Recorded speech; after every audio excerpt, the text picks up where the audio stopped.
রাসূল সাল্লাল্লাহু আলাইহি ওয়াসাল্লামের আদর্শ এবং তা থেকে শিক্ষা নিয়ে আলোকপাত করবার জন্য।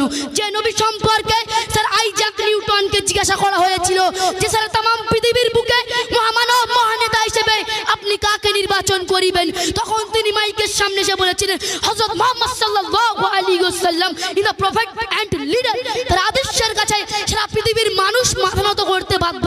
আমরা শুধু বলি তিনি লিডার নয়, as a father, as a teacher, as a leader, he is the Superman of the world.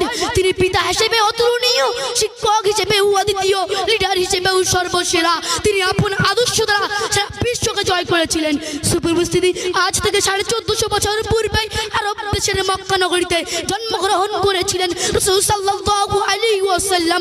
দীর্ঘকাল পরেও আজ তার আলো বার্তা চিরসমান্বিত হয়ে আছে। গোটা বিশ্ব জুড়ে কাফের, মুশরিক, বেঈমান করে স্বীকার করেছে তার সুবহান আদেশ।